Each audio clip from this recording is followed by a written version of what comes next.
একজন শিক্ষার্থী কোনো একটি কারণে একটি সাবজেক্টে ফেল করেছে ও ২-১ নাম্বারের জন্য। এই শুধুমাত্র ১ বা ২-৩ নাম্বারের কারণে অনেক শিক্ষার্থী ফেল করছে। আর সেই শিক্ষার্থীকে অপেক্ষা করতে হচ্ছে সম্পূর্ণ ১ বছর। ১ বছর পরে গিয়ে শিক্ষার্থী ফর্ম ফিল আপ করবে, পরীক্ষা দিবে। নাম্বারটা কিন্তু ১। এই বর্তমান সময়ে এসএসসি পরীক্ষার্থী যারা রয়েছে, যারা ২০২৬, ২৭ এবং সামনে পড়াশোনা করবে, পরীক্ষা দিবে, আমাদের বর্তমান দাবি হচ্ছে আমাদের সাপ্লিমেন্টারি পরীক্ষা শুরু করা হোক। এই বিষয়টি নিয়ে আজকে আমরা কথা বলবো। সাপ্লিমেন্টারি পরীক্ষা শুরু করার দাবি জানিয়েছে পরীক্ষার্থীদের বড় অংশ। সামাজিক যোগাযোগ মাধ্যম সহ বিভিন্ন জায়গায় তারা দাবি করেছে। আমি যেটা অলরেডি বলেছি, বর্তমান সময়ে একজন শিক্ষার্থী এসএসসি পরীক্ষা উত্তীর্ণ হতে না পারলে সম্পূর্ণ ১ বছর অপেক্ষা করতে হয়। পরবর্তী বছর শিক্ষার্থীদের আবার ফর্ম ফিল আপ করে পরীক্ষায় অংশগ্রহণ করতে হয়।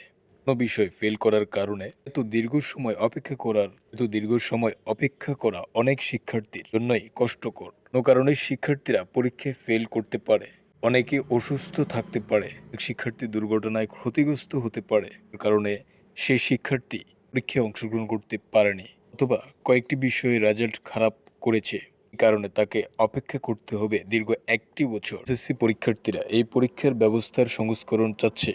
বলছে পরীক্ষা শেষ হওয়ার পরবর্তীতে যখন রেজাল্ট প্রকাশ করা হয়, এরপরে আবার নতুন করে সাপ্লিমেন্টারি পরীক্ষার সুযোগ দেওয়া হোক। পাশের দেশে তোমরা দেখো, ভারতের উদাহরণ হিসেবে শিক্ষার্থীরা বলেছে ভারতে মাধ্যমিক পর্যায়ে সাপ্লিমেন্টারি পরীক্ষার সিস্টেম চালু রয়েছে, যেখানে একজন শিক্ষার্থী প্রথম ধাপে পরীক্ষায় উত্তীর্ণ না হতে পারলে পরবর্তীতে আবার সাপ্লিমেন্টারি সিস্টেমে পরীক্ষায় অংশগ্রহণ করে। শিক্ষার্থীরা বলছে অন্তর্বর্তীকালের সরকারের কাছে শিক্ষা ব্যবস্থার সংস্করণ দাবি।